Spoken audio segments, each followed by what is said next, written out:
I thought you were talking to me.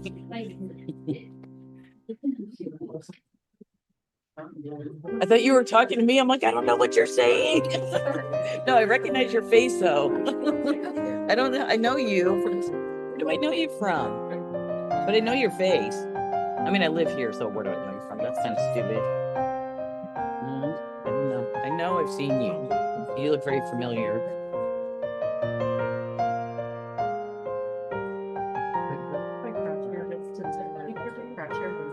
No, not at all.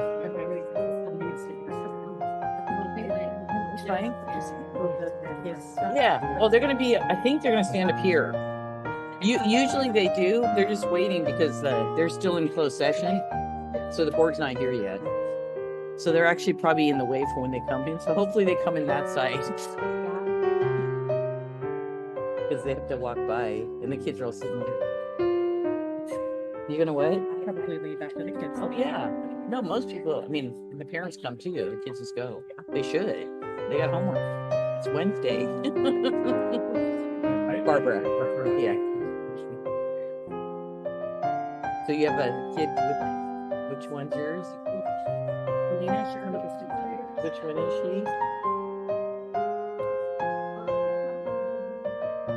You're like, she was here. With the plaid pants? Yes. And a pudding tail? Yeah.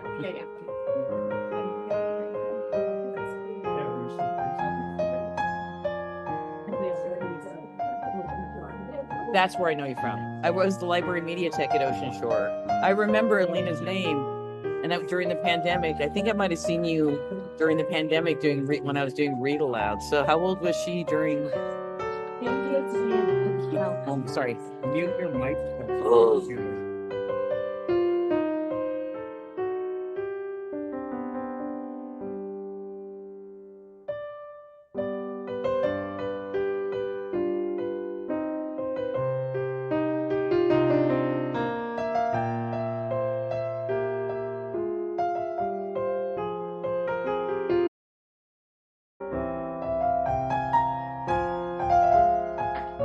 Recording in progress.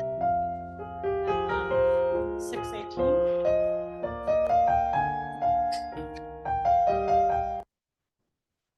It's my pleasure to introduce the students of Ingrid B. Lacey School. Noelani. Actually, we have two Noelanis. Megan, Niali, Alina, Kai, and Sochil, who will lead us in the flag salute, read the land acknowledgement, and provide highlights of their school. Oh, and Sophia.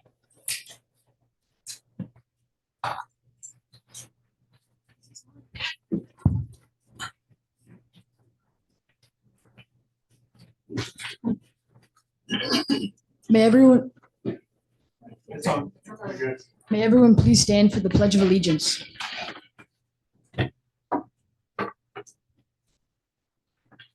I pledge allegiance to the flag of the United States of America and to the republic for which it stands, one nation, under God, indivisible, with liberty and justice for all.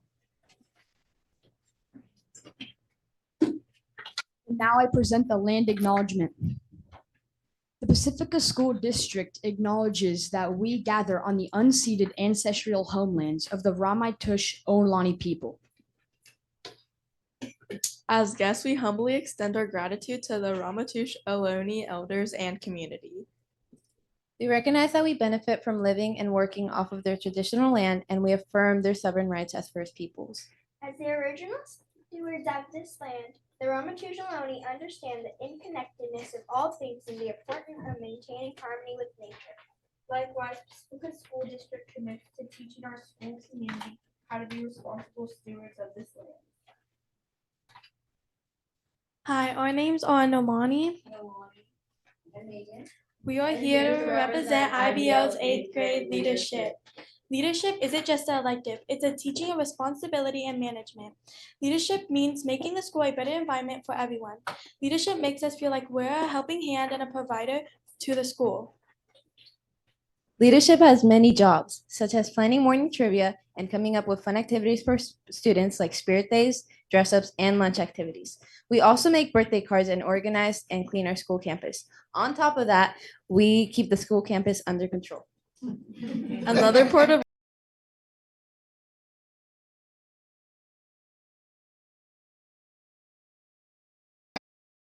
to volunteer for 5 hours outside of the school day somehow in our community. This is due by the end of the trimester. Participating in community service helps us give a responsibility that needs to be done and not forgotten.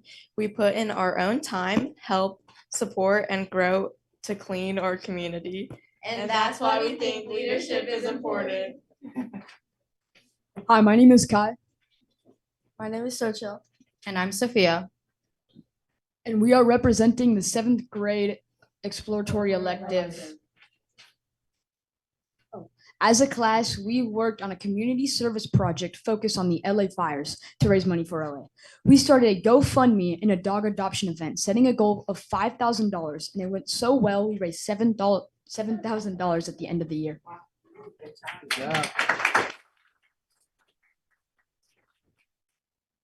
I was a part of the exploratory trimester 1, and my class's community service project was to create and organize a Halloween school movie night as a fundraiser for our school's PTO. This fundraiser also allowed IBL students to socialize and get to know one another better.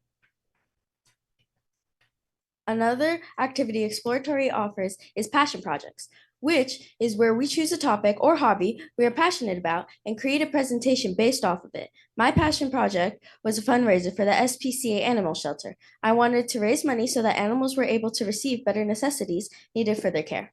In the end, with the cooperation of my partner, we were able to raise $300 for the shelter.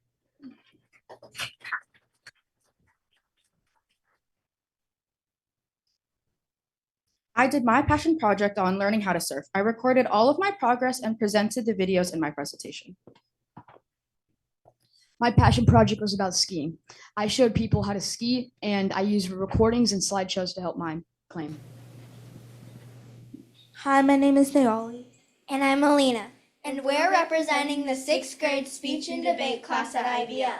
Our class is led by Miss Parquet. In the first half of the trimester, we're working on the speech part of the elective. Our first presentation was about ourselves. It was called the All About Me bags, where we brought in 3 items that represent us and we shared them with the class. This past week, we gave our second presentation called Bulldog of the Year. For Bulldog of the Year, we interviewed a partner and wrote a speech on why they should receive this imaginary award and how they exemplify the IBL Bulldog bark. IBL bark is belonging, being accountable, respecting all, and our kind. We are currently working on TED Talks. TED Talks are our third and final part of the speech half of the elective. The final half of the elective is focused on debate, where we will be on teams in the trial of SpongeBob SquarePants and other hot topic debate. This elective has helped us build our presenting, writing, self-confidence, research, and listening skills that we will need and use all throughout our lives. Thank you.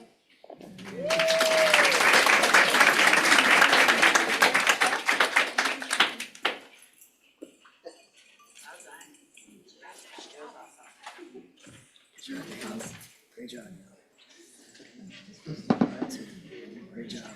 Margaret, can you take the roll? Good job. Here. Watch those knees with skiing.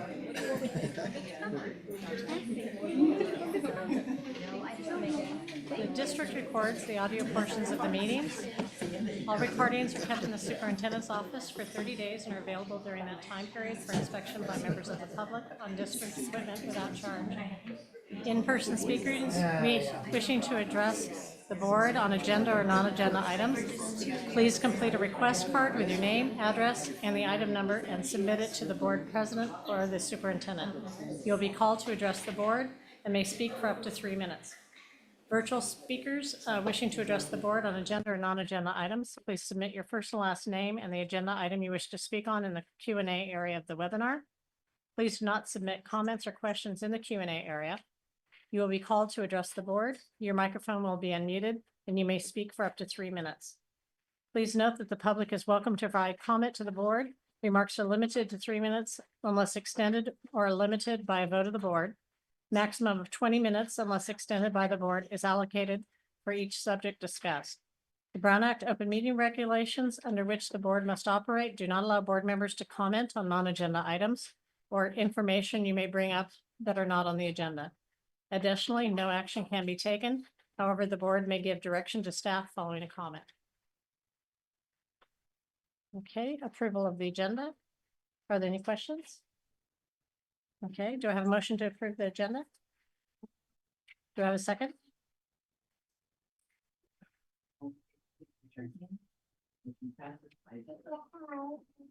Okay, item 7, the board met in closed session to discuss closed session items.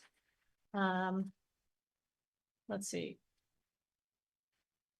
Item 4A, the board voted 5-0 to approve compromise agreement with parents of a student to resolve potential and threatened claims against the district not to exceed $26,000 in funding for students' tutoring expenses for 2022-23, 23-24, 24-25 school year up until the date of February 13th, 2025. Item 4B, the board voted 5-0 to approve compromise and general release agreements for the costs incurred for educationally related services and costs for the 24-25 school year, including ESY not to exceed $73,000 and attorney's fees not to exceed $16,000.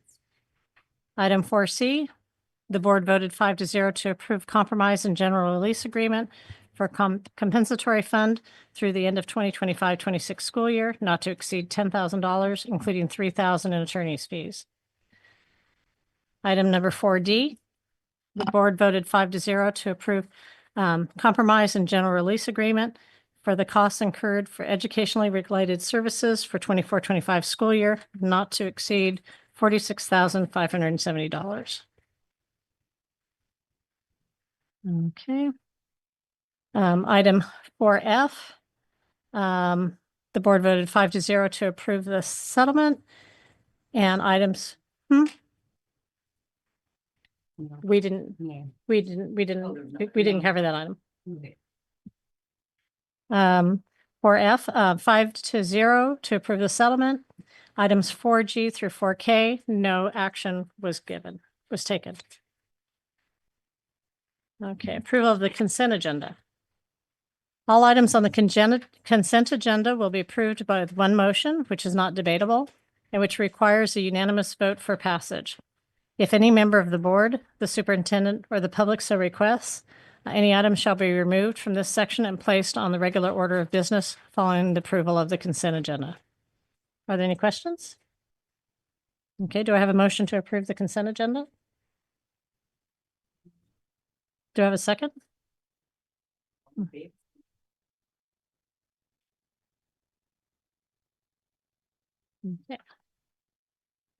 Item 9, superintendent and board special recognitions. Dr. Williams.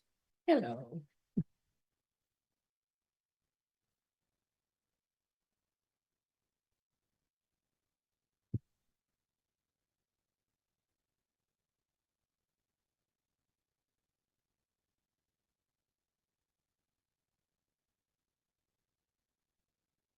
Okay.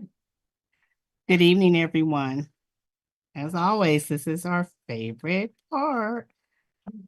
All right. So for our honoree this evening, Chelsea McIntosh.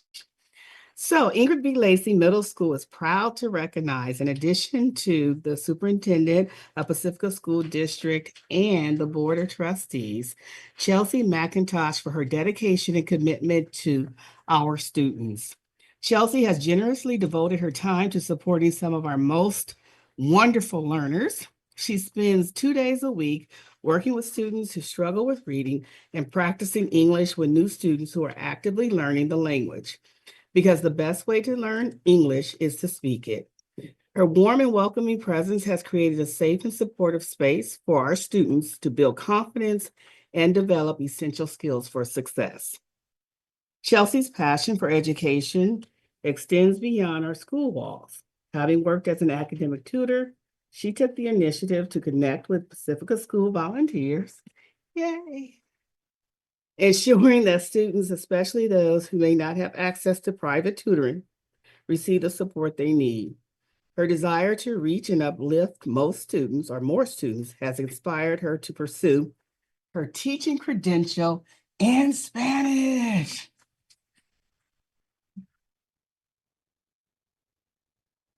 Yay. We deeply appreciate Chelsea's dedication and the meaningful impact she has made in the lives of so many students. Her generosity, compassion, and commitment to education has truly made a difference, not only at Ingrid B. Lacey Middle School, but in Pacifica School District as a whole. Please come forward.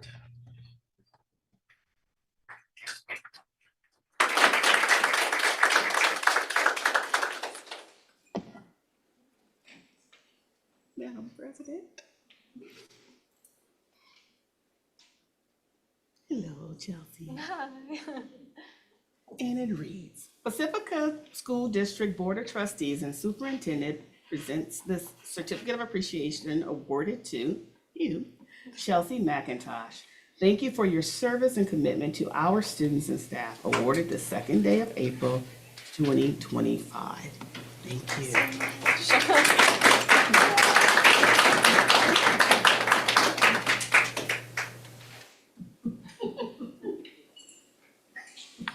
Would you like to say something? Sure, yeah.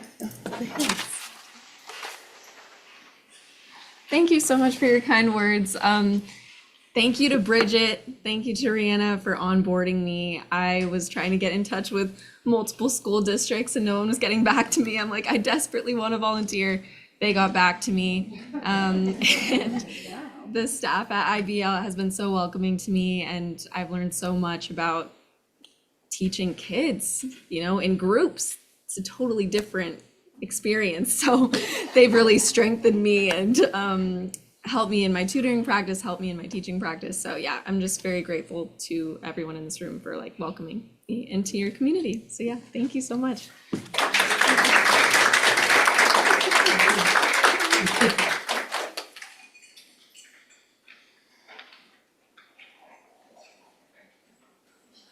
Okay, item 10, communications, LSEA.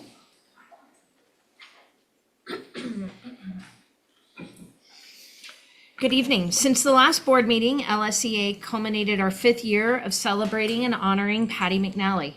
We had a social with lots of raffle prizes from local businesses. It was great to see many of our union members together and catching up. We began negotiating our contract for 24-25 school year last spring and have made very little progress. 3 of our most recent sessions were used to come to terms on an MOU language as it applies to the co-location and transition happening in the district. LSCA was disappointed that it not only took so long, but produced so little for our members. We know Cabinet is meeting with principals tomorrow for their final staffing meeting of the year. The LSAA bargaining team submitted a letter to the superintendent and Cabinet this weekend, highlighting our concerns that must be addressed to ensure a positive start for our students and teachers next year. Some items included bringing back the support for our combo classes that was pulled this year, continuing to offer dedicated PE to all our 6th through 8th grade students in Pacifica, and adequately rostering students to allow for appropriate push-in opportunities for our students in special day classes. We only have 2 negotiation sessions left for the year. We expect the district team to be efficient and ready with the little available time we have at the table. Thank you. CSEA.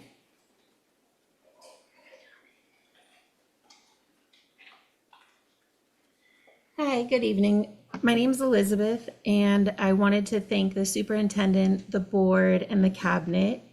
I am a paraprofessional representing CSEA tonight, and I wanted to sincerely thank the board for giving me and Chandra an opportunity to go to the 28th annual paraprofessional conference down in Ontario, California.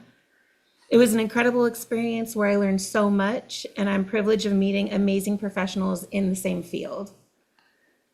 Talking with other paraprofessionals in the industry, experts gave me valuable insight into shared challenges and creative and effective strategies into how to help our students reach their fullest potential. While at the conference, I had the opportunity to explore tools for working with small groups, understanding the importance of fixed versus growth mindset, and to encourage students to strive for their best, enhancing communication skills, and so much more. I'm excited to bring back what I've learned and apply these new strategies to support our students and make our district even greater. Thank you for this opportunity. I'm also here to share the Above and Beyond recipients. For March of 2025, the Above and Beyond recipients were Darren Chavera, paraprofessional at Sunset Ridge, and Janet Jackson, paraprofessional at Ortega. Both Darren and Janet are long-term valued PSD employees that have faithfully served our district at several sites. Darren and Janet's dedication to their students, staff, families, district, and communities set them apart. They're always happy to lend a helping hand and pour love and kindness into what they do every day.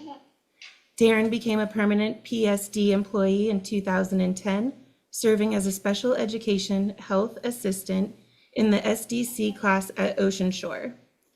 Darren has spent the majority of her time as a paraprofessional in the SDC preschool classes at Sunset Ridge. Janet started as a classified sub and became a permanent PSD employee in 2010, serving as a school assistant. For the majority of her employment, Janet has served as a paraprofessional also in the SDC preschool classes, both at Sunset Ridge and Ortega. CSEA Chapter 128 is proud to call all of our Above and Beyond recipients. Our classified employees are dedicated, hardworking people who care about our students, our schools, our district, and our community. CSEA will continue to shine a spotlight on Pacifica School District's wonderful classified employees. We believe that the hard work and the dedication and contribution of our valued classified employees should be celebrated and rewarded. Proud union, union strong. Thank you, guys.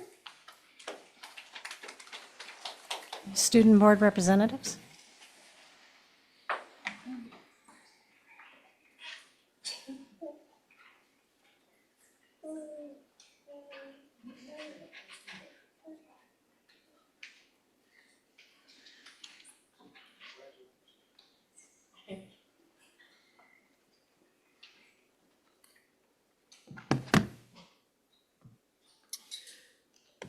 Good evening, Board of Trustees and Superintendent Williams. My name is Mateo Verlanik, and I am a student board representative. The SAC did not meet this Monday as we meet once a month, and we already met in March, which also means we haven't been able to speak with the district nutritionist about school lunches, but it's okay because we will do that next SAC meeting. Last Friday was publishing day at IBL, and it went quite well. It was really fun to listen to the lower grades writing and their responses to the questions about their writing. Speaking of lower grades, 6th grade is getting ready for Greek Fest, having an informational Zoom meeting for parents last Thursday. Teachers are getting ready for IBL's very first Student Family Information Night on April 17th. Student Family Information Night is like a preview of what is to come for new students coming to IBL. IBL Open House is coming up on April 24th. We hope to see students, parents, and anyone who wants to learn more about IBL there. Lastly, tomorrow is bingo night at IBL, where I and many other members of leadership will be volunteering. So if you can make it, stop by and come play some bingo. Thank you and good night.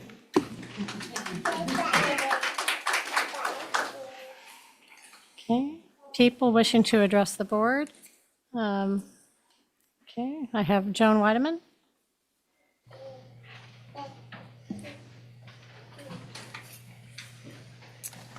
Hi, I'm Joan Weideman, resident of Pacifica. I'm in receipt of a memo that went out, it looks like, to the parents and staff of Pacifica School District. It references that the district may incur an estimated legal cost exceeding $400,000 to defend against the lawsuit challenging the January 22nd board action. The question that I have is, did the district file a claim with Smithsig, which is the San Mateo Schools Insurance Group? Wouldn't have Smithsig have covered the litigation costs except for the deductible that the district would have to pay? That was my question to the board. Next, we have Grace Sadusky.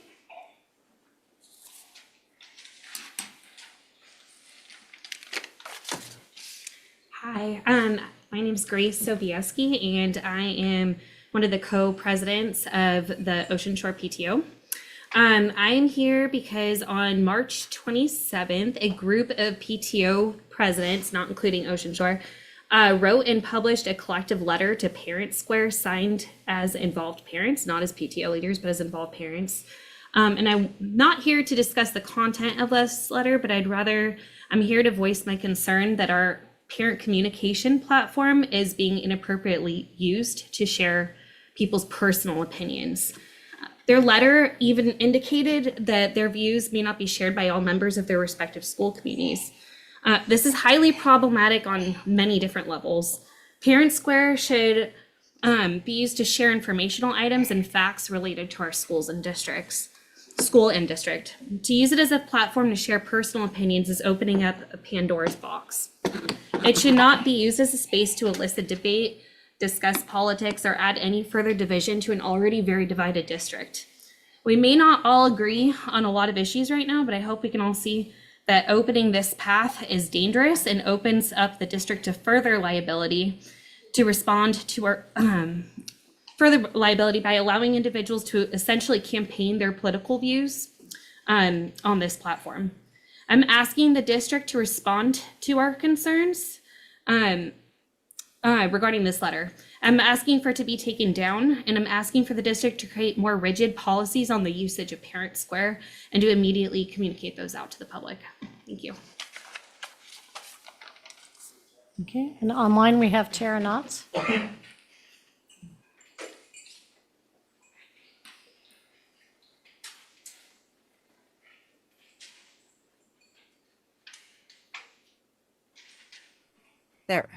There we go. Sorry. All right, there we go.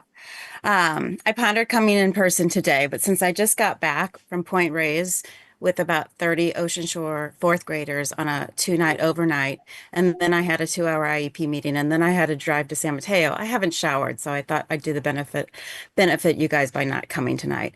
Obviously, I do not have a fourth grader at Ocean Shore. I don't even have a child at Ocean Shore anymore. But I went as a community member, of volunteer and alumni to Point Reyes. And yes, I got all my paperwork done. I even did my SAM training and I redid my live scan just in case. I wasn't the only alumni parent there. I had Tanya Guido, who has a 6th grader, and Kelly, who had a child there, but is also a veteran parent. We went in part because we knew that this is probably one of the last chances for an overnight field trip, particularly with the Ocean Shore community, also to support a new teacher named Ryan. Can you imagine being a brand new teacher at a school and saying, good luck with taking 20 to 30 kids and 15 to 18 adults with you on an overnight? And by the way, pay attention to all the national park rules. But he did it with class and energy, no doubt. I'm sure teacher Virginia mentored him and told him tips and tricks. Since she had just previously gone, she did share all her materials she's been storing for years. I got to re-see some of the same materials I used when my older 2 got to go to Point Reyes. It was so fun to be able to do that with the younger kids. I met so many amazing parents. The best part of field trips is absolutely getting to connect with other parents. But I spent the better part of yesterday and this morning in tears while I did dishes, while I mopped, while I did a little hiking. I strongly suspect that this is the end of a road. The entire time I wrestled with the voices that I've heard being told to me that Ocean Shore isn't sharing its M&Ms, as Bridget once implied to me. I was puzzled why it is the fault of Ocean Shore to make sure that other schools have parents interested in taking their 1 day of vacation off a year to join 20 to 30 other people's children on a field trip. Why is the burden of Ocean Shore staff to make sure that the other staff have the know-how of experiential learning and getting parents to show up and do something in the classroom? Conversely, while there's a lot of emphasis on our staff going up to Ocean Shore and sharing the wealth, there's less conversation at IBL, which is puzzling.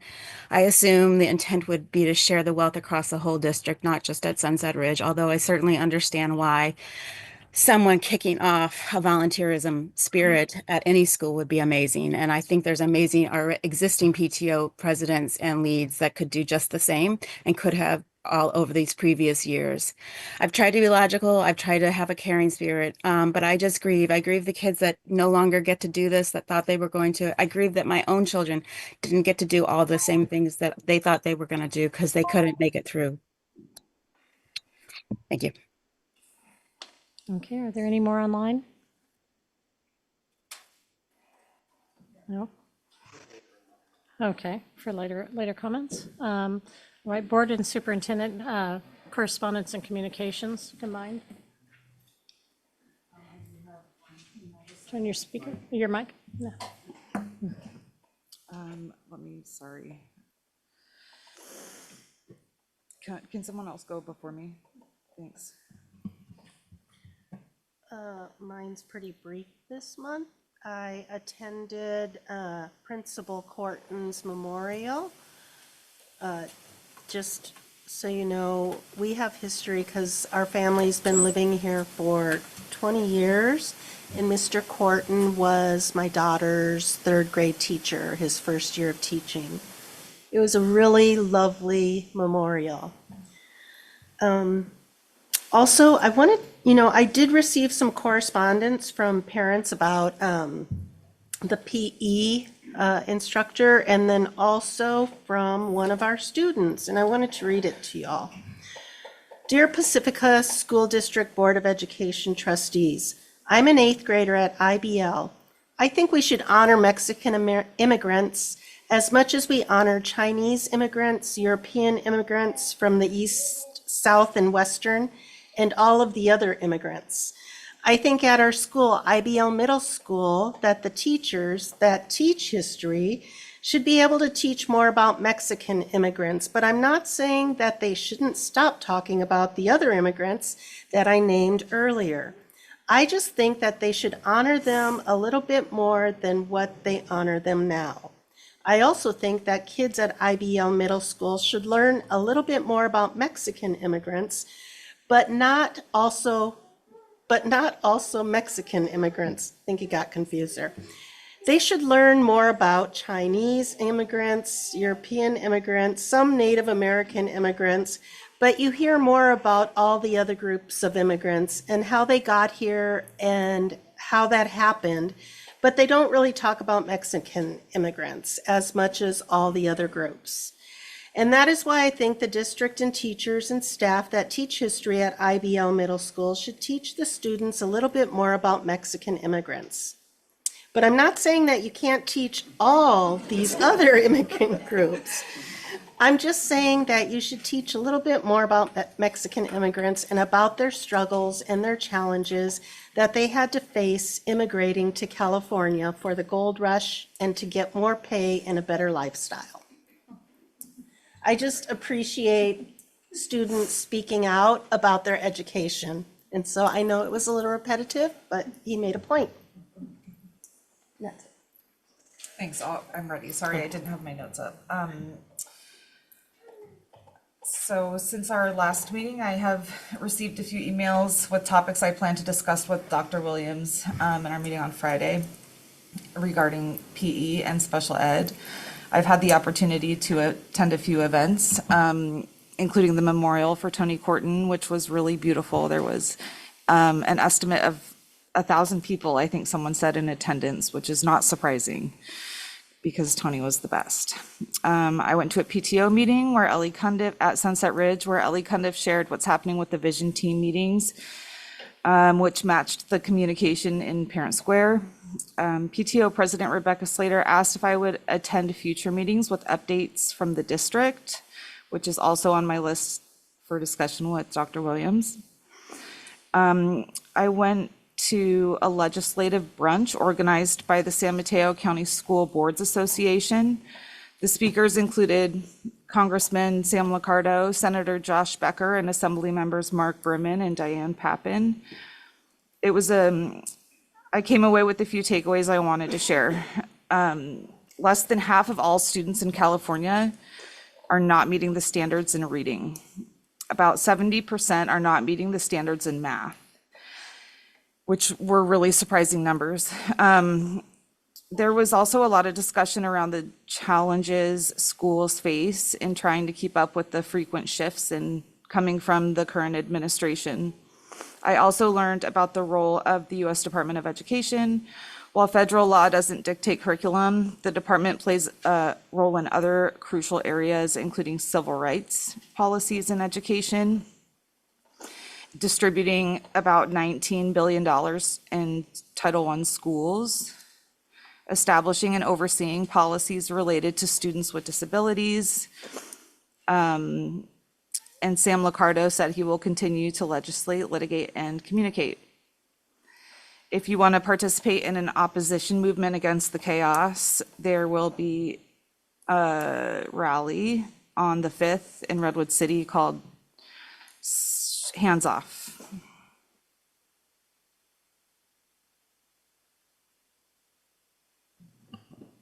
I also attended Tony's memorial, which was beautiful. And I had a one-on-one with Dr. Williams and just been fielding emails and reading a lot. So that's it. I also did my one-on-one with Dr. Williams. I've been getting a lot of the emails about Cabrillo's PE teacher, and I also got the young man. I thought that was really, advocating for curriculum is awesome, so kudos to him. Okay. I also attended Tony's memorial, and then last week visited the SDC classes up at Sunset Ridge and the SDC classes at Ortega.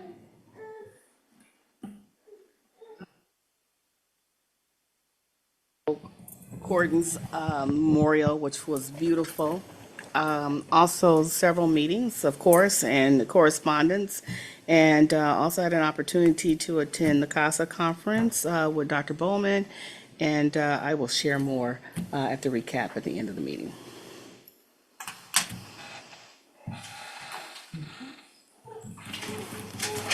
All right, we'll go on to item number 11, information items. Lottery update for TK, kindergarten and sixth grade, and we have two public speakers. So Grace Zabriskie again, and Tara Knott's online. So again, hi, I'm Grace Zabriskie. I'm also, again, the PTO co-president of Ocean Shore School, but today I really wanted to speak as a parent. I actually have both a TKer at Cabrillo School and a first grader at Ocean Shore this year. This has presented a lot of personal family logistics, having them at two different schools, particularly with Cabrillo having a start time of 8:20, Ocean Shore having a start time of 8:22. So that's been fun. But the proposed action of shifting TK students to a permanent kindergarten placement, while that seems like a good idea in theory, that would not equitably represent all of our students, as not all of our elementary schools have TK classrooms. At this point, not giving Ocean Shore a TK classroom unfairly sets them up for poor enrollment figures and forces parents into challenging situations with children in split schools, such as myself. Any children attending a TK in the district would not have priority in a kinder space at Ocean Shore.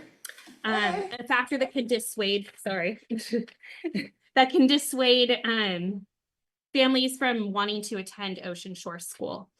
This also unfairly, thank you, good little field trip. This also unfairly, okay, he's like, no, I know, future TKers. Wait a second. This also unfairly impacts families that may choose to keep their children in a preschool placement and not go to TK for whatever reasons may most benefit that child. With 8 proposed TK classrooms next year, I'm asking that both Sunset Ridge have one TK class and Ocean Shore School also have one of those TK classes. Right now, our Ocean Shore community is feeling like this whole process is being treated like a merge, and we're feeling like our voices aren't mattering. Like we're feeling very invisible with a lot of these decisions, especially yeah, I mean, not even having a TK at this point. So yeah, sorry. If you want to truly give Ocean Shore a fair shot of being able to make a co-location work, we need district support in keeping our enrollment numbers up and keeping this process equitable. Thank you. Okay, and then Tara Knott's online.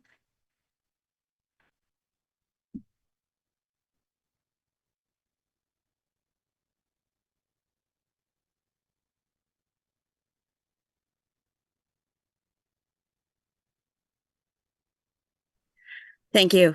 Thank you. To reiterate Grace's points about the plans to use the TK as the entry point into our district, especially for families that have maybe more challenging children.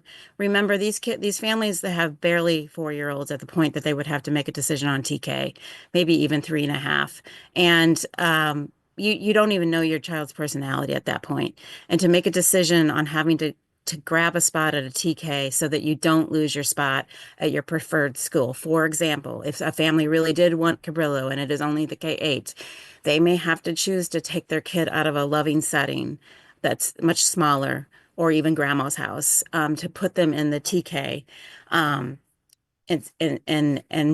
so they don't lose their spot. If they don't grab that TK, the TK could fill up. Conversely, if a family, or actually the same situation, if a family had kids that were already Cabrillo and didn't want to use the TK, but the TK came pretty close to filling up the kindergarten spots, not completely, I suppose, but would a sibling child displace a TKer that thought they were going to get the spot?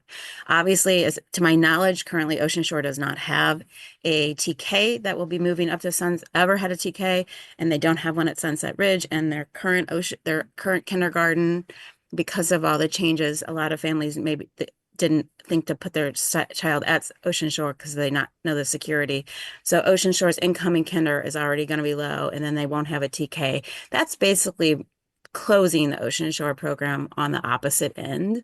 So I assume that's intentional. I can't know that for sure, but it feels that way. So there's a perception you're going to have to deal with. But mostly I am worried about these little guys that are 3 and 4 years old, and parents having to make a decision so they don't lose their spot. It is unbearable stress for such a young child, especially if they end up being a hard kid and you have to do IEPs for kids not ready to be in a bigger setting. Thank you.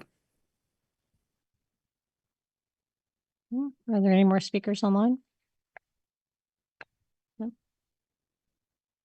Okay. The lottery update for TK kindergarten and 6th grade by Dr. Bowman. Oh, Martha. Okay. Martha Ladd, sorry. President, trustees, Dr. Williams. I'm going to have a presentation today. Birds get in here. Oh, it's that clock. Okay. Don't put me on the clock. It's a bird clock. Typically, there are 2 types of enrollment updates. The first type of enrollment date report when I'm up here is often how many students we have, where are they, their demographics and subgroups, as well as trends in enrollment. Tonight, the Student Service Department is presenting our spring enrollment update, and this presentation will review the general open enrollment process, or the how of enrollment.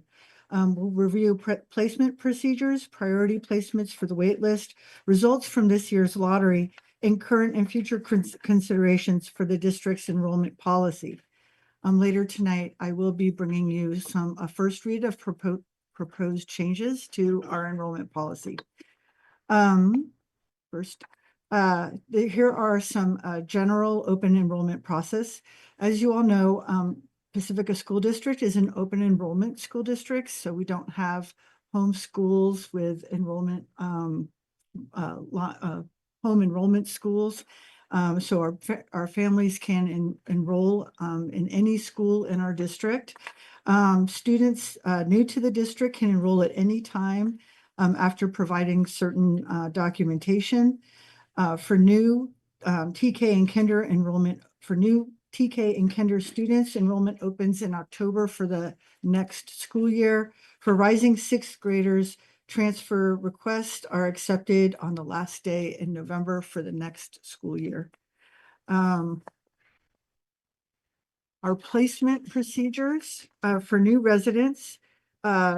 Students are assigned to a school that has space in their grade at the time enrollment is completed. There are opportunities if there are multiple schools with spaces for new students to visit schools and to make a decision similar to anybody in our districts. They can choose which school they would want to enroll in if there are multiple spaces in a particular grade at different schools. Transitional kindergarten and kindergarten placement and wait lists are determined through a lottery, and sixth grade placement and wait lists are also determined through a lottery. We do have priority placements on the wait list. We maintain a placement for children who may be retained or accelerated. We do have a retention acceleration board policy. So we do maintain spaces potentially for that, typically in grade levels where we've historically had retentions. Children of Pacifica School District employees, and then we have minimum FTEs for classified and certificated employees. Siblings of students who are currently enrolled, we prioritize keeping siblings together unless families don't want to keep their siblings together. Sometimes for different reasons, siblings may want to be at different schools. We certainly honor that. And then residents of the district without siblings. Offers off the wait list for the 25-26 school year have begun. So parents are receiving phone calls and being offered spots off the wait list currently. It's a slow process because if we leave a message and send an email for a parent for a spot off the wait list, we do give a couple of days for the parent to accept or decline the spot. Out of district residents are not able to access the wait list. They must use the inter-district transfer process to gain entrance.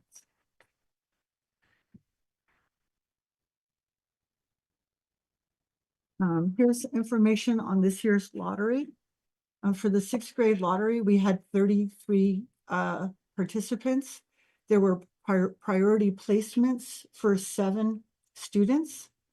99% of our students got their priority placement.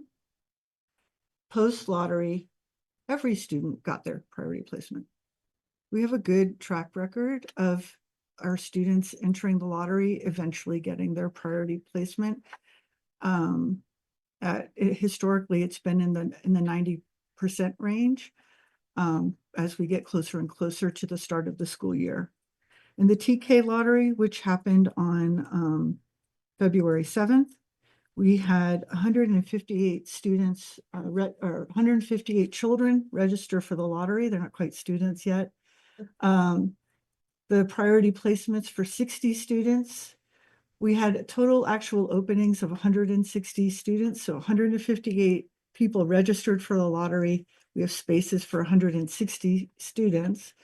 85% of the students received their first choice, and then you can see the percentage breakdown for second, third, and fourth choice. When I was reviewing the lottery, because we're already going through registration, which I'll get to the exciting news on registration in a little bit. Actually, first choice registration for TK lottery has inched up to 87%. And then in kindergarten lottery, which is also run on the same day, we had registration for 241 students with 264 openings. There were priority placements for 95 children. First choice, 91% of our children got their first choice placement. And then you can see the breakdown from there. And this is as of March 26th. Offers off the wait list have started. So current and future considerations, I just want to say that the big news is that online enrollment is live. So it's actually starting. I'm really excited about that. Parents can now register their students through our online enrollment portal. If you go to the front page and you go to the little spinny guy on the far left side for enrollment, and you click on that, you'll see two buttons, one for returning student verification, and you click on that, and you'll receive directions on how to sign up and do new student verification through Parent View. And then if you're a new student enrollment, so if you're new to the district or if you're TK Kinder, you would go to new student enrollment and you can enroll there. I talked to Ms. Bellinger today. We have 83 of all of our TK Kinder students have enrolled. We've sent out emails. We'll be making phone calls to encourage enrollment. There's also a support kiosk if you want to stop by right outside this door here. There's a support kiosk here at the district office. We have sent out what we call office hours, where we are available, like where we are absolutely available to support, but we have had people dropping in and we've been able to provide drop-in support for people. We'll be announcing support kiosks at school sites in the near future so that people could go to any school to be supported. Our online enrollment will not only allow us to streamline our enrollment process, but we will also be able to update our lottery and wait list processes as well. This was a cross-departmental effort, and I want to acknowledge the consistent dedication and hard work and creativity and thoughtfulness of Jean Bellinger, Nicole Ortega, Barbara Smith, Dr. Carissa Bowman, Joey Sutter, Cyrus Beirut. They worked tirelessly, and I can say confidently they stuck the landing. There's going to be changes. I'm going to talk to you later about a first read of some changes and proposals that we have for changes to the board policy, but the online enrollment and digital enrollment will necessitate further changes just by the nature of digital enrollment. And then also because there will be lottery and wait list will also be digital. There'll be changes to the board policy regarding the lottery and the wait list. So those will be presented to you at a later date. There have been some bumps in the road, but we are actively managing that through emails and phone calls. And parents also, I want to give a big round of applause to a lot of our volunteer parents who were out there in the world registering as test registrars to help us iron out bugs and stuff. So they were sort of the unsung heroes of this process as well. And so I just have to say, we've been working on this since September, and I'm really glad that we're here. So with that, the presentation, I can answer any questions. I just want to say thank you. We've been working a long time, or we've been wanting to get online registration for a very long time. So you all coming in and getting it done, I'm very appreciative, and thank you so much for your hard work. Yeah, the team was great. I think really Jean, Nicole, Joey, he's like, there's the back end and the front end. It looks really beautiful, but it wouldn't be working without Joey and Cyrus. So it's just, great, so thank you for that. All right. Any other questions? Okay, great. Okay. Okay. Thank you. Okay, item 11B, the Big Lift Grant, Inspiring Summers Programs. Dr. Bowman.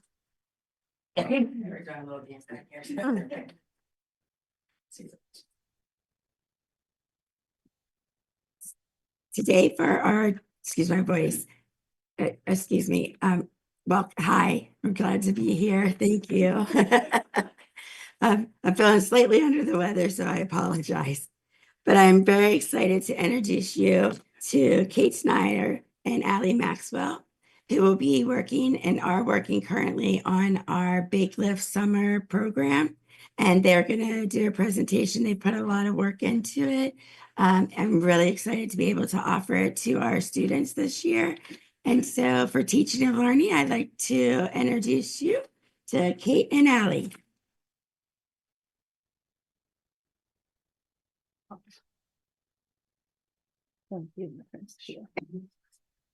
Scooch this back and forth. Good evening. Thanks. Oh, is that the light? Is this the mic? There it is. Okay, great. Good evening. Thanks for the opportunity to speak with all of you this evening. We're excited to present an overview of the Big Lift Inspiring Summers program, also known as BLISS, and how Pacifica School District will be implementing it this summer. This program is an outstanding opportunity for our young learners, and we're looking forward to sharing its benefits and impact. The Big Lift launched in 2012 to improve literacy outcomes in San Mateo County. Go to the next slide, please. Oh, great. Thank you. And I'll start over. The Big Lift launched in 2012 to improve early literacy in San Mateo County. Despite the county's wealth, only 57% of third graders and just 7% of disadvantaged students read at grade level. This initiative, which PSD joined in the beginning of the school year, brings partners together to help more students achieve reading proficiency by third grade.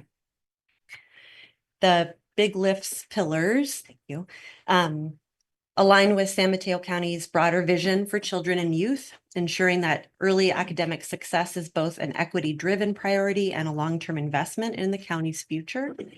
Access to high-quality early learning opportunities strengthens students' academic foundations and also their families' ability to live and thrive in San Mateo County.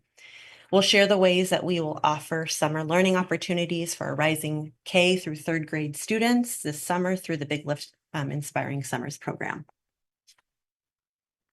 BLISS is a free, full-day summer learning initiative designed to support literacy and enrichment for our littlest learners. It provides a well-rounded educational experience that includes academic instruction, creative activities, and social-emotional learning. Thanks to San Mateo County Libraries and Measure K funding, this program is offered at no cost to families, ensuring accessibility to those who need it most. Research shows that students can experience learning loss over the summer months. BLISS helps bridge that gap by providing structured literacy instruction, engaging enrichment activities, and essential services like breakfast and lunch. This program is critical in keeping our students on track and setting them up for success when they return to school. Roughly 76% of students keep up with their learning levels in the Big Lift Inspiring Summers program. This summer, BLISS will be hosted at Ocean Shore School, running from June 16th to July 11th. The program is a full-day experience from 8 a.m. to 3:30 p.m., ensuring students receive both academic and enrichment opportunities. We're fortunate to have a strong, dedicated team leading our BLISS program this summer. The team includes district and site-level leadership, classroom teachers across Rising K-3, support staff, and fantastic facilitators from the San Mateo County Libraries. Each person brings unique experience and energy to the program. Enrollment for BLISS prioritizes students identified through DIBEL's mid-year literacy assessments as needing additional support. It also prioritizes English learners, students in the foster care system, and those experiencing homelessness, and those receiving free and reduced price meals. Consistent attendance is going to be key to maximizing the benefits of this experience, and our goal is to strategically enroll students who will gain the most from this opportunity. Beyond literacy instruction, BLISS offers a wide range of engaging activities, including STEM projects, art, and mindfulness practices. Students are provided with meals and snacks. They also experience exciting field trips to county parks, museums, and local libraries designed to enrich their learning experiences. This program fosters academic growth and also builds confidence and curiosity in our students. And here is a brief sneak peek at the benefits of BLISS. Show a little short video.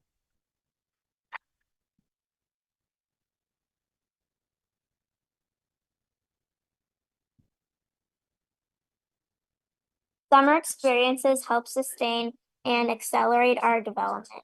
The Big Lift Summer Program is called Inspiring Summers and serves over 1,500 rising kindergarten through third graders and support academic and social emotional skills and interrupt the well-documented summer learning slide.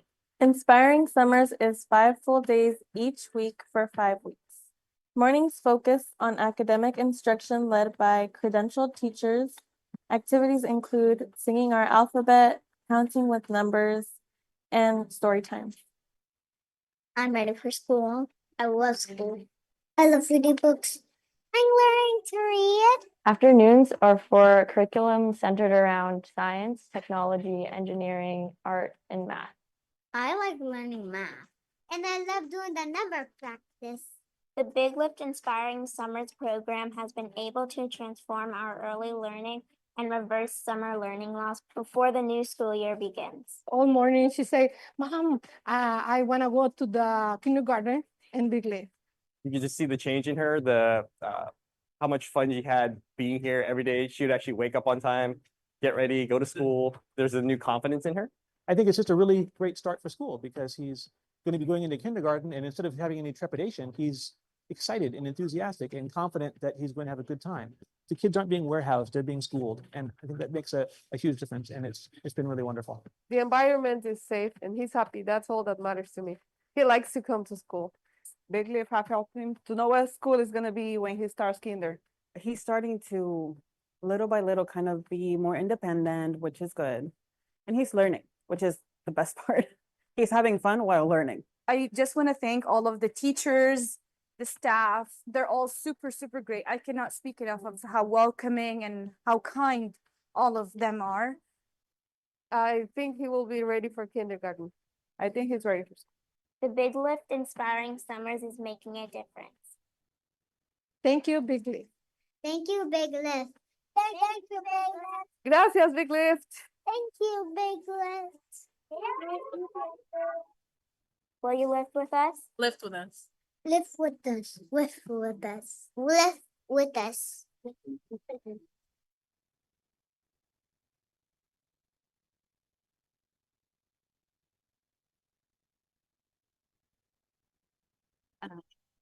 So we're currently accepting applications for Bliss now and until the end of April. And caregivers can register online with the provided link. We've encouraged teachers to identify and recommend students who would benefit most from the program and strategically invited families whose children could benefit the most as well. We're excited to bring the Big Lift Inspiring Summers program to Pacifica. By working together, we can provide our students with a meaningful and enriching summer learning experience that supports their growth and success. Thank you for your time. We're happy to answer any questions you may have. Well, thank you. I've worked once during the Big Lift summer at another school district and I'm just excited that we have this coming, especially with, reading scores. I'm a library technician, so, I think we need to read a little bit more to our kids. Yeah, so I'm just excited for you guys. We are too. Yeah. Just a quick question on how many, have you gotten a lot of interest? Like, have a lot of families registered already? Yes. Are we going to be at over capacity? I mean, well, are we going to fill it all the way up? Oh, yeah. So we'll have some kids that may not get in. Correct. We're trying to be strategic. Yeah. I think after this program ends, if you could maybe let us know how many more slots we probably need or after registration, so that we can continue this program and offer it to all the students that actually want to participate. Yeah. Happy to do that. Just so you know, following up with that, this is, this program is about $100,000 to run for that summer period. And San Mateo County is taking care of that cost. And so we don't have to do that. We're counting it as a pilot program and expanding hopefully for next year. Thank you. It looks wonderful.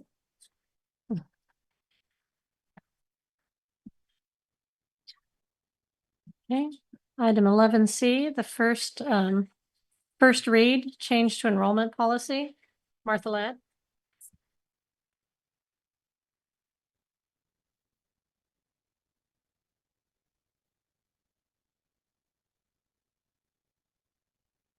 Good evening.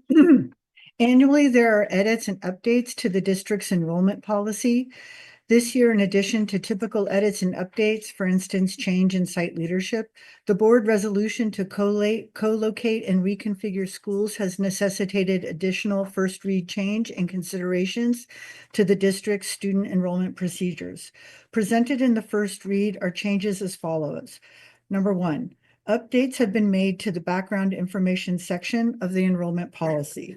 Number two, it is proposed that transitional kindergarten placements automatically roll over to kindergarten at the same school placement for kindergarten and subsequent school years unless the family pursues a change in placement through the transfer process. 3, change in priority status for waitlist and new enrollment includes a priority placement for employees on both waitlist and new enrollment, while previously priority placement for current employees was only for new enrollment. Any questions?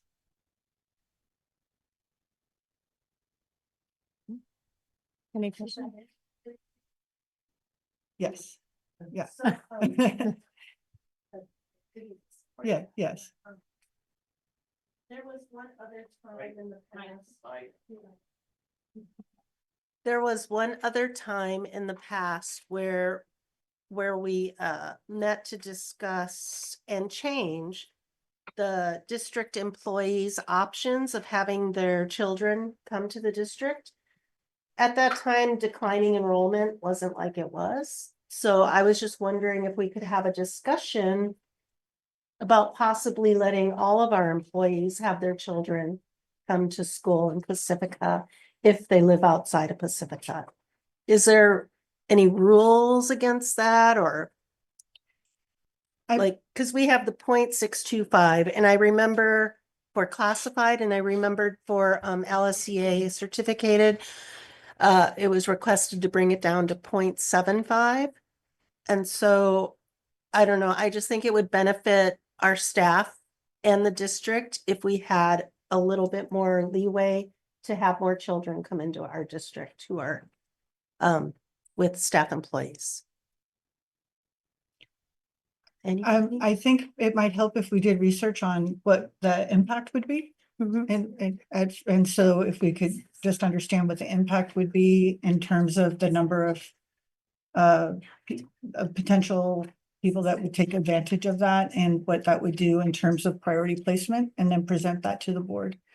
Is there any interest in number 2 and the rationale for why that was proposed around transitional kindergarten? For what I just proposed? No, the transitional kindergarten has now become an additional grade. So now we have 7 grades in elementary school, but transitional kindergarten is considered the first year of a 2-year kindergarten program. So the idea is to match up a TK with a K. And so if you have parents that enroll in a school, the TK and K teachers should be collaborating in a way that they would be expecting that those kids would be bridging into the kindergarten program at the school that they're enrolled in, not having to compete to go to that, to continue in that program. So that was the rationale that we were putting it there. I do think that the speakers made a good point about having TK offered across all of our schools.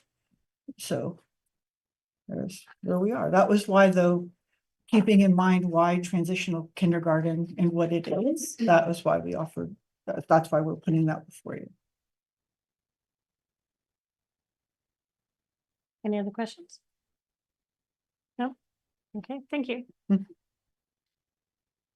Okay, on to action items. Hiring of Chief Business Official, Dr. Torres. Good evening, Board President Bradal, Board of Trustees, and Superintendent Dr. Williams. Tonight, we would like to bring forth a recommendation to approve the hiring of Logan Martin as the Chief Business Officer for the 2025-2026 school year. Logan Martin has been selected as the Chief Business Official after a competitive selection process consisting of a first round and finalist round of interviews. Mr. Martin is currently serving as the Chief Business Official of Bellevue Union School District. Additional positions he has had include Director of Fiscal Services, School Financial Consultant, Business Manager, Director of Business Services, Director of Finance, and Business Manager. Over the course of his career, he has successfully managed budgets ranging from $1 million to $240 million, demonstrating his ability to oversee financial operations of varying complexities. Other key operational areas beyond finance that Mr. Martin has worked in are facilities management, student nutrition, food services, and student transportation. These experiences have reinforced his ability to navigate the multifaceted responsibilities of school district operations while maintaining a commitment to fiscal integrity and student success. Mr. Logan Martin has a Master's of Business Administration from Louisiana State University and a Bachelor of Arts in French from the Southern Methodist University in Dallas, Texas. He is a CASBO certified chief business official. It is recommended that the Board of Trustees approve Pacifica School District to hire Logan Martin as a Chief Business Officer for the school year 2025-2026. And Logan Martin is here with us. And he can come say some words after you vote. Do you have any questions? No? Yeah, should we vote? Should we vote first? Okay. Do I have a motion to approve the hiring of Logan Martin as CBO for 2025-26 school year? Do I have a second?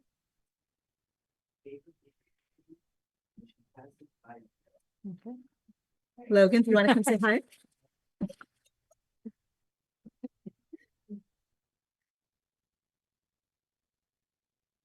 Thank you all very much. I'm excited about the challenge and am looking forward to working in the district and helping the district stay on the right path financially.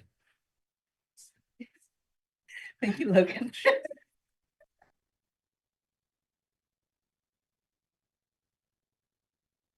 Okay. Item B, hiring of interim principal for Ocean Shore School, Dr. Torres. Tonight, we would like to bring forth a recommendation to approve the hiring of John Nazar as the interim principal of Ocean Shore School for the remainder of the 2024-2025 school year. John Nazar was chosen for his experience and knowledge in working with students, families, staff, and school communities. Mr. John Nazar brings a wealth of experience as a school leader and teacher to Ocean Shore School. He served in public education for 38 years before retiring as principal at Half Moon Bay High School at the end of the 2022 school year. He was a classroom teacher for 17 years, as well as department chairperson, master teacher for numerous student teachers, class advisor, and athletic coach. Moving into school site administration in 2001 as a middle school assistant principal, he was also a summer school elementary principal, middle school principal of Tierra Linda Intermediate School in San Carlos for 5 years and 7 years as Half Moon Bay High School principal. Last spring, 2024, he served as an interim principal at Portola Elementary School in the San Bruno Park School District. He is currently the executive director for the Association of California School Administrators, ACSA Region 5, which serves San Mateo and San Francisco counties. A native to the Bay Area, Mr. Nazar grew up in San Francisco, graduated from Lowell High School. He earned his undergraduate degree in political science and a minor in communications from California State University, Chico, and his master's degree in educational administration from San Francisco State University. He has attended the ACSA Principals Academy at UCLA and is consistently studying the latest research for best practices. He believes a collaborative school environment, working with teachers, staff, students, parents, and community members is essential to creating an enriching experience for all students and stakeholders. He stated, "I believe one of my strengths is team building and earning trust. I look forward to earning the trust of the Ocean Shore School community." His immediate goals, stepping in as the interim school principal for the rest of the school year, are focused on healing the school community, being a consistent presence on the campus, and building on the previous great work that has been done at Ocean Shore School. Mr. Nazar will be dedicated to continuing a school environment where every student, parent, and staff member feels included, listened to, and respected. And he will continue to teach, model, and value kindness as the overarching cultural value of Ocean Shore School. It is recommended that the Board of Trustees approve Pacifica School District to hire John Nazar as the interim principal of Ocean Shore School for the remainder of this school year 2024-2025. He is online. After your vote, he could say some words. Okay, are there any questions? Do I have a motion to approve the hiring of Logan Martin? Oh, excuse me, wrong line. Okay, John Nazar as interim principal for Ocean Shore School for the remainder of the school year of 2024-25. I'll make a motion to approve. Do I have a second?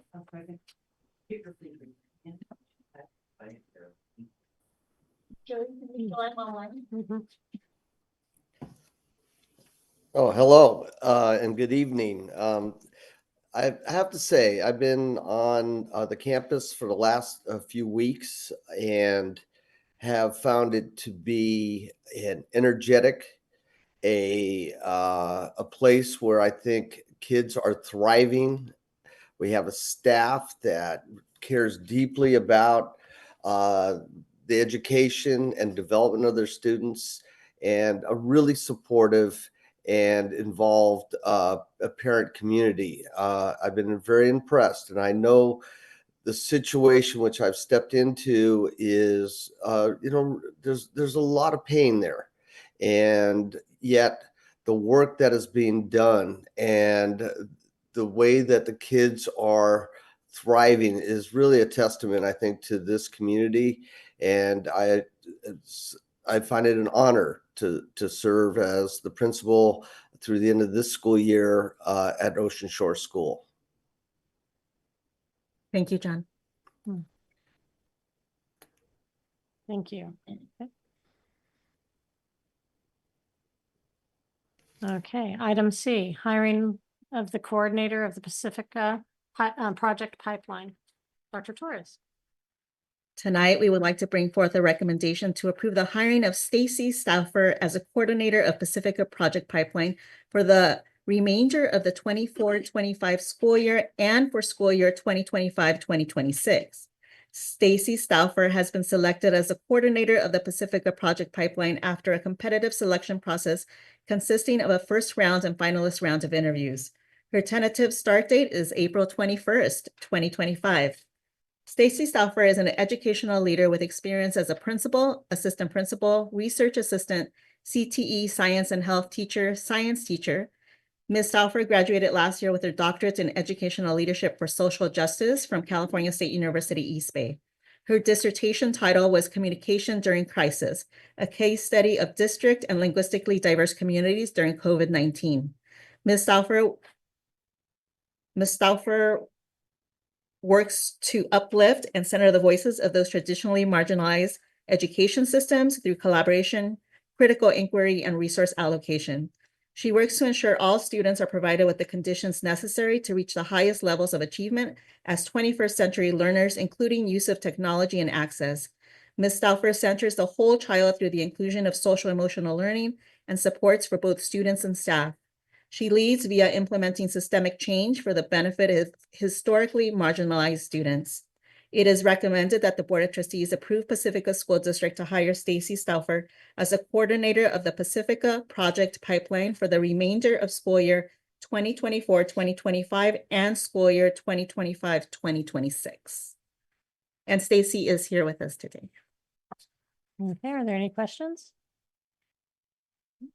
Okay, do I have a motion to approve the hiring of Stacy Stauffer as the coordinator of the Pacifica Project Pipeline? Do I have a second? Second.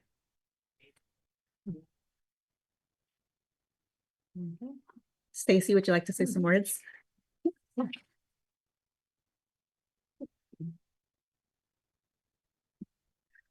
Thank you so much for welcoming me to Pacifica School District. I'm very excited to be coming in to develop this program. CTE is something I'm very passionate about. It's what I did my master's on. It's what I worked in San Ramon Unified School District on as well. So I'm really excited to bring that experience to Pacifica and really develop the program from not only the electives and partnerships with the high school districts and San Mateo County, but also bring that into the core subjects as well. So I'm excited to get to work and get to know each and every one of you as well. So reach out with questions and I'll be here starting on the 21st. Thank you. Thank you.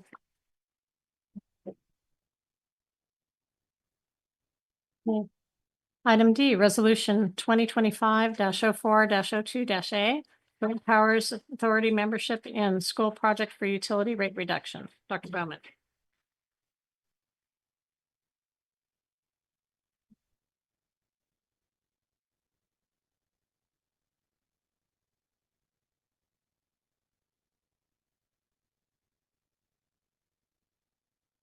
Thank you again, Board of Trustees, and Superintendent, to have the opportunity to speak. Can you hear me okay? Okay. Hi. So this program is connected to what we call E-rates. Pacifica School District, part of E-rates, gets a certain amount of money and it can be spent on technology, and that funding is something that is additional monies for us without a cost. We have not used that in several years. And so this year we had about 40% of about 500,000 because of the discount. And we are now working with vendors to use the funding and buy technology and make sure our kids have everything they need. Part of that E-rates is working with the vendors and this organization, SPUR, which is School Project for Utility Rate Reduction. It has over 300 schools as part of it. And then we make purchases within those 300 schools at a discounted rate. And so we have not previously been part of that group, SPUR. And so I am hoping that the board will approve this and we'll be able to get additional discounts and save money on our technology. Any questions? I just have a comment. I appreciate this entire cabinet and superintendent for how much you guys are going out and finding money for our district. So thank you. Appreciate it. Thank you. We're a great team. Do I have a motion to adopt resolution 2025-04-02-A? Okay, do I have a second? Laura. Okay, item E, declaration and disposition of obsolete instructional materials for 2024-25 and 25-26 fiscal years. Dr. Bowman. Dr. Bowman.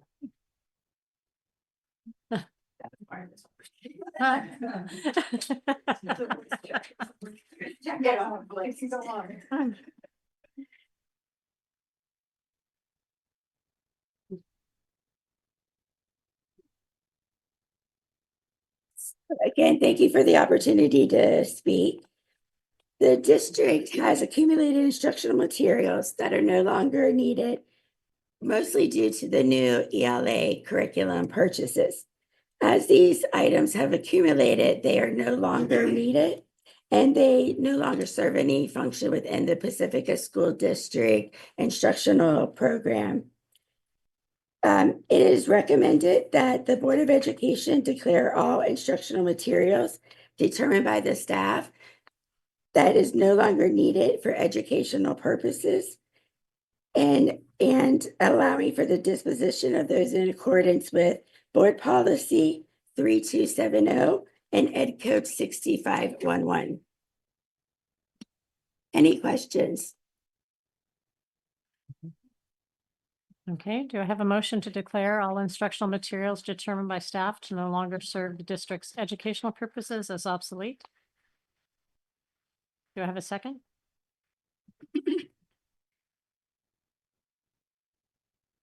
Thank you. Okay. Item F, fog catcher program, Valimar and UCSC agreement. Dr. Davis. Good evening, Board President, members of the board, Superintendent Williams, and members of the community. I have several action items this evening, so I will begin, but I will remain up here just so for expediency, and so we make sure we can continue and conclude at a more rapid pace than we typically do. With that being said, I'd like to invite up Principal Buchholz from Valmar as well. First item, action item, fall catcher program is a agreement between Valmar and the University of California, Santa Cruz. Santa Cruz has a research program where they are exploring ways in which they can capture or mine fog and create drinkable water. It's actually an ancient practice. With that being said, I will allow the principal of the school who will participate in the program to come up and express and expound more on the program and how it benefits the school itself. Thank you. Good evening, Board of Trustees and Dr. Williams. I'm excited to talk about a project sponsored by a research team from UC Santa Cruz called FogNet. We applied for this program and we're going to let them set up a fog catcher at our school garden. This fog catcher, this tool will collect moisture from the air or the fog and provide a sustainable water source while teaching our students about conservation, science, and real world problem solving.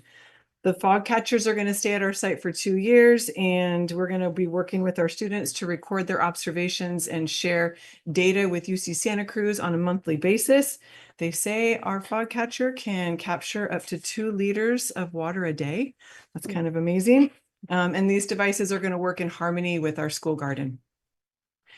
This partnership with UC Santa Cruz strengthens hands-on learning and inspires our students to think creatively about sustainability. And on behalf of our school community, I thank you for considering this opportunity to cultivate our garden and our young environmental leaders. Thank you. Any questions? I just have a comment. Mm-hmm. I heard about this a year or two ago, and it was from when we have our meetings with the water department. And do you remember the lady? She was saying that Pacifica is the perfect place to have these fog catchers because of where we are. And so when I read that, I was so excited that we get to be part of this kind of project. And That's who I heard it from too. It was from the Water County. So yeah, I'm glad to work with them. Thanks. Okay. Do I have a motion to approve the agreement for right of entry between the Regents of University of California and PSD Valamar? Okay, do I have a second?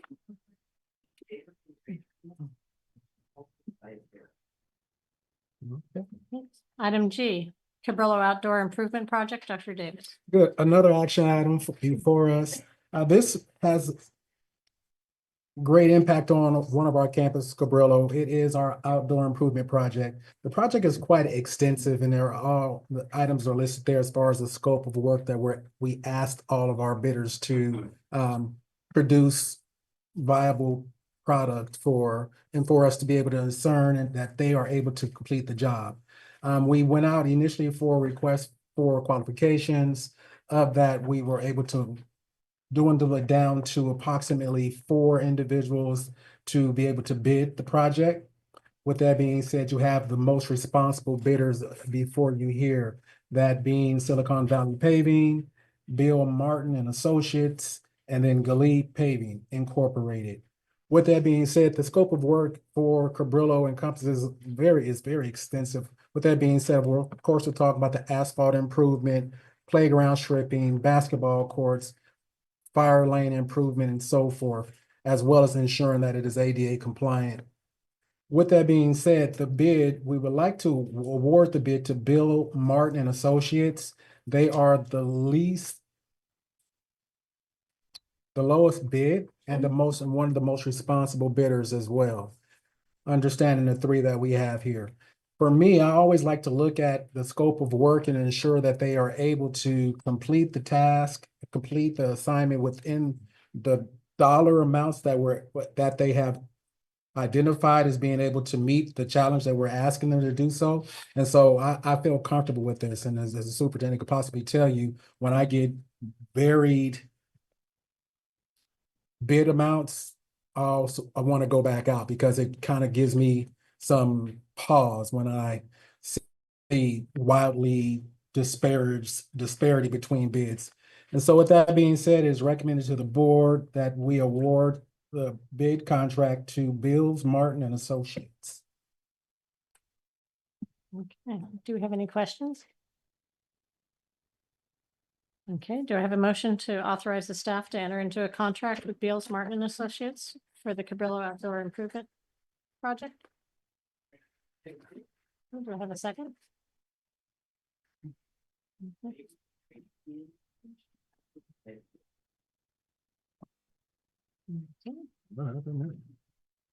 Item H, Workforce Housing Website Maintenance Contract, Dr. Davis. Okay, my computer just shut down. So give me 1 second, please.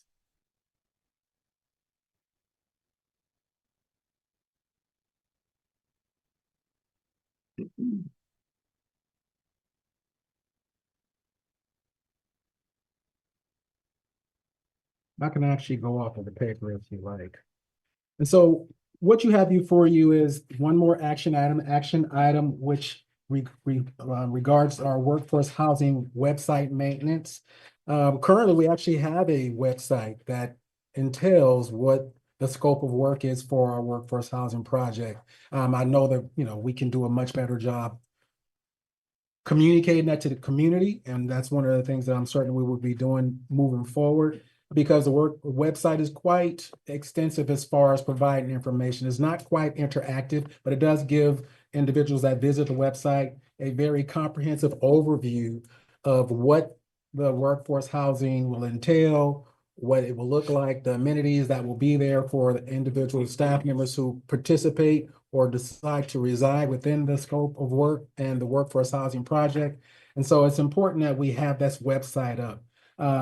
Singers and Associates is a public affairs agency, and they have been working with us all along.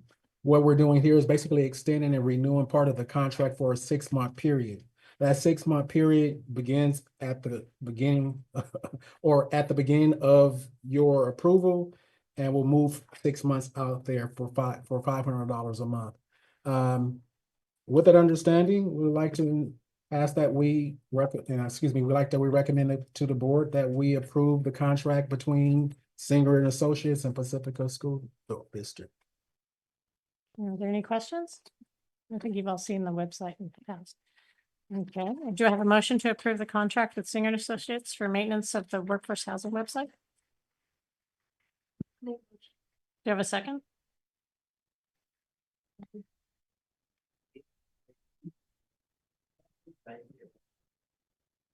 And for those who are listening who may not know what the website address is, it is Pacifica, the number 4, teacherhousing.com. Okay. Thank you. Yeah, we need to get that out there. Good deal. Okay, Yeah. item I, Board of Trustees Committee Assignments for 2025. I have printed copies, so I will pass down.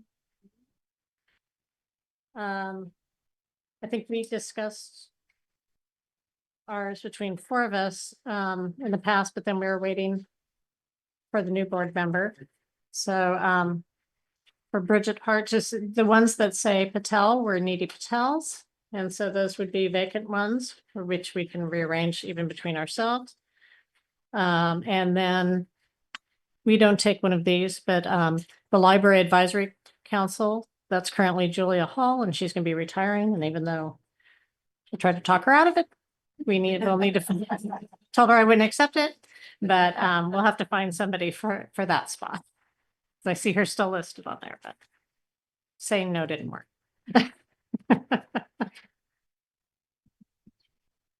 Okay, so these, I don't know. Bridget Hart, have you had a chance to look these over? Not all the way. I mean, I can. Sorry. I mean, I haven't looked all the way through these to check my calendar, but I'm sure I could commit to what Needy was doing at least. Did anyone else want to change something that they were already on? Because I know we looked through them a little bit before. I would like to attend the Pacifica Collaborative, if that's possible. The Thursday mornings, okay. It's Thursday mornings at first Thursday of the month at 9 o'clock. Okay. There's 2. Okay. Yeah. Yeah, thank you. And then I would like it, superintendent, maybe try. turn on your mic, Mike. If the superintendent could reach out again to Jefferson Unified High School District about possibly doing one-on-ones with their board, or we've talked about that before, but that we'd like to do that again. We have new board members too that are like some retired and some new ones. Yeah, Kalima retired, so I'm not going to replace her. So then the other one was PEF, the Education Foundation. Huh. I think it's first Tuesday evenings or something like that. They meet on Zoom. Oh, they meet on Zoom? Oh, okay. Okay, and would you like to be a backup? I Bridget? can be backup. Okay. Superintendent Advisory Committee Facilities Master Planning is something I'm interested in. Okay. And should we have two on there, or do you want us to be on that one? Okay. Is there any way I can get on the bond oversight committee? You can, Or do you want to? chair? Okay, sure. I was gonna say, you're on the parcel text. Did you want to be on both of them? Okay. I can be a backup for you. That was on Zoom recently too. The Special Education Parent Advisory Committee, I could share with you if you're willing. Oh, sure. Yeah. Yeah, because it has been a little harder for me to go to the morning ones because I'm subbing now, and so it's I'm not as reliable on the morning ones as I was. Okay, 1 second. Let me find it here. Okay, so the audit review. Did you still want to be that, Linda? Did you still want to be on the audit review or no? No. Okay. Okay, and then the special ed, it would be both Bridget and I. Okay. I'd like to add myself to also to the superintendent's advisory committee, facilities master plan. Okay. The LCAP, right now it's just Linda. And that had been Needy's before. I can do that. Okay. Make sure everything's covered. And workforce housing, I think I've always been on there, so I'm not sure why my name's not on there. Oh, right. No, I said that mine had always been, yeah, so, I didn't know I was off of that one. Excuse me. I was doing like advisory council, pre-saying, Mm-hmm. so I don't know. I'm okay to do it again, but they stopped meeting, that's why. Which show. Is that in addition to? Is that in, is it, okay. Can you, yeah. Maybe our head librarian can address that. Because I don't know if it's a board member in addition to the librarian. Library Advisory, hi, Sue Beckmeyer, Sue Beckmeyer, Cabrillo librarian. And I'm letting you know from the city perspective, the Library Advisory Committee meets on the second Wednesday of the month. And what had been a challenge sort of all along was that because PSD's meetings rotate every 3 weeks, every so many meetings, it would land on the very same night. So that was a problem. And that's why the board at that time, back in the day, decided board members just can't do this. So then for a long time, there wasn't anybody, nobody, forever, until Julia. And it's really, it would be great if there could be someone, even if you have to miss a meeting because you have a board meeting. I'm on it from the city side. I'm the city council liaison to the Library Advisory Committee. And there's someone from the Pacifica Parents Club that is a ex officio non-voting member, and otherwise all the voting members are appointed by the city council. So they're doing a lot of stuff and working to promote having a new library, finding connections between the schools and libraries. And so, okay, I think we need to discuss it. So I'm interested in that. you are? Okay. But then if there's a conflict with Yeah, the then I meeting, just then you will need set to that. Yep, attend yep, here. yep. Okay. Would be Bridget, all right? I know. You know how much it's. I know I have to be careful. It's just so exciting. I'm sorry. Okay, so San Mateo County School Board Association. I'm interested in that one too. I know that's gonna have to be my last one. Oh, What are the dates on you wanna that, do that? actually? It was February, it looks like it's May 2nd. And then 2025-26, they don't have the dates yet. So that's the Kent Awards on the May 2nd, which Oh. actually a lot of us go to, but. Oh, that's the same night as Elma Flynn. Oh. It is. So I won't be able to make that. So at this, in the February one is passed, so it would be whatever dates they come up with. So put you down for question for next year Yeah, when we that'd get be the great. dates. Thank you. Okay. Okay. And everybody else is fine? Can I make a suggestion though? Uh-huh. And it's just an observation over, I'd say the past, ever since after COVID, is I think if. we Mike, sorry, had- Mike. I think if we would consider having a committee assignment with the PTO board, the PTO from the different schools, maybe like every other month. Just so that we know what fundraisers they're having, what, events they're having. And also to communicate super- what's happening at the district level. The superintendent has a PTO president's committee and that. Can we meet be together. part of that or no? Or can we talk about it later? But they're meeting, I know they're meeting regularly. Okay. All right, so we'll keep it at this for. So parcel tax committee is still on. I think I'm gonna be her backup, so there'll be both of us on both of them. And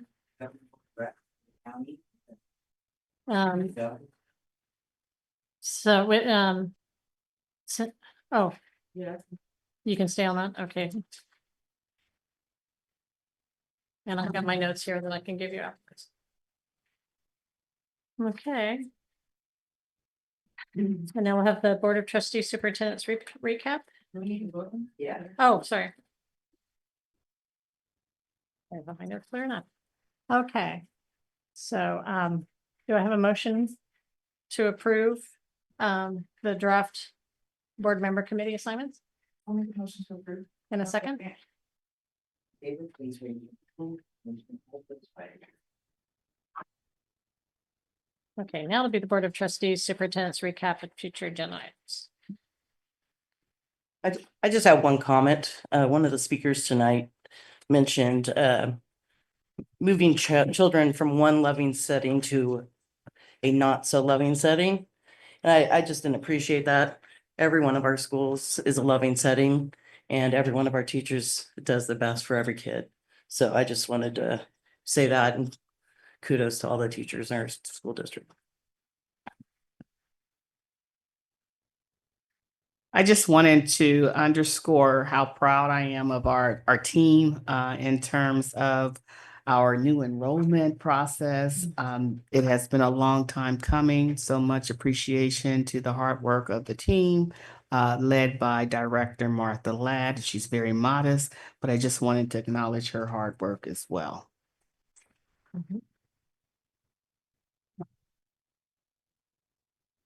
Okay.